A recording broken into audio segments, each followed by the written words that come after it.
नमस्ते all divine souls. स्वागत है आप सभी का मेरे इस प्यारे से चैनल रीज रेडिएंट में। I belong to you. मैं प्रिया वर्मा, आपकी दोस्त, रेकी मास्टर, एंजल थेरेपिस्ट और मेडिटेशन और द मोडलिटीज के साथ आपका स्वागत करती हूँ।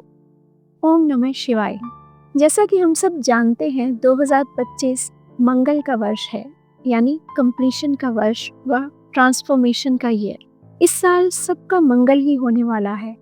पहला सूत्र तो यही है सबके लिए कि पॉजिटिव रहें और ये मन में अटूट विश्वास रखें कि आपके साथ जो भी होगा बेस्ट होगा और आप जो भी अच्छा मैनिफेस्ट करना चाहें इस साल कर सकते हैं।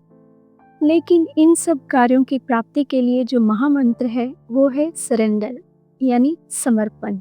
किसी भी मैनिफेस्टेशन या इच्छा के बाद समर्पण सबसे ज़रूरी है। यदि आप चीज़ों को पकड़े रखेंगे तो नई चीज़ आपके जीवन में कैसे प्रवेश कर सकती है। परिवर्तन संसार का नियम है। एक चीज़ को छोड़ेंगे तो दूसरी को पाएंगे। हम किसी भी पूजा पाठ और धार्मिक अनुष्ठान के लिए बैठते हैं तो पंडित जी हाथ में जल व चावल दिलाकर संकल्प करवाते हैं।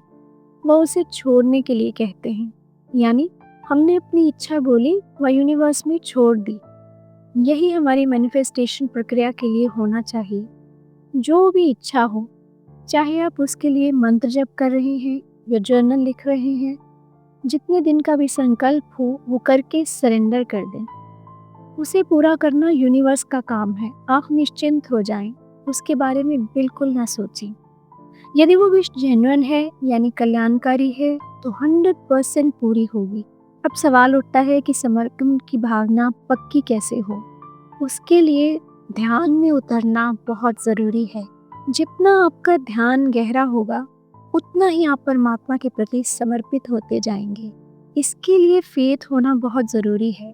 Faith is the highest passion in a human being. Surrender का मतलब ये नहीं कि कुछ ना करना व राम भरोसे बैठे रहना। कुछ लोग इसका गलत मतलब निकाल लेते हैं कि जो करेगा भगवान करेगा, हमने तो बस मंत्र जप कर लिया या जर्नल लिख लिया। नहीं, किसी भी इच्छा को पूरा करने के लिए ये सब काफ़ी नहीं। यह तो आपकी प्रार्थनाएं हैं जो आपके कर्म को सहयोग देती हैं। इसलिए कर्म करना सबसे महत्वपूर्ण है। गीता जी में भी भगवान श्री कृष्ण ने कर्म का ही उपदेश दिया है। गुरु नानक देव जी ने भी कहा है कि किर्त करो वंड छको। सभी पीर पैगंबर औलियों का यही संदेश है कि कर्म करो। सो कर्म तो करना है। कर्म के बिना तो कोई भी जीव एक पल भी नहीं रह सकता। भोजन की थाली आपके सामने परोस कर रखी है, उसे मुंह तक लाने के लिए आपको हाथों से कर्म करना पड़ेगा। राम राम जपने से भोजन मुंह में नहीं आ सकता। So don't sit down and wait for the opportunities to come, get up and make them. So कर्म सबसे महत्वपूर्ण प्रक्रिया है जीवन की। श्री कृष्ण जी ने भी गीता जी में कहा है कि हे अर्जुन, कर्म कर, फल की इच्छा मत कर। फल की इच्छा ना करना ही समर्पण है, क्योंकि कर्म का फल तो निश्चित है। Every action has equal and opposite reaction. ये लॉ तो हम सब जानते ही हैं। इसलिए इच्छा करने से पहले सोचें कि क्या मेरी ये इच्छा जायज़ है, मेरे व अन्य लोगों के लिए कल्याणकारी है। अगर हाँ, तो उसके लिए हर संभव प्रयत्न करें व फल की इच्छा भगवान पर छोड़ दें। आखिरी जज वही है, उसकी जजमेंट सर्वोपरि है। वो जो भी दे स्वीकार कर लें। इस स्वीकारता के टॉपिक पर फिर कभी चर्चा करेंगे। भगवान श्री कृष्ण ने कहा है, कर्मण्येवाधिकारस्ते मा फलेषु कदाचन। तेरा कर्म करने में ही अधिकार है, उसके फलों में नहीं। So on this great note, Priya Verma signing off.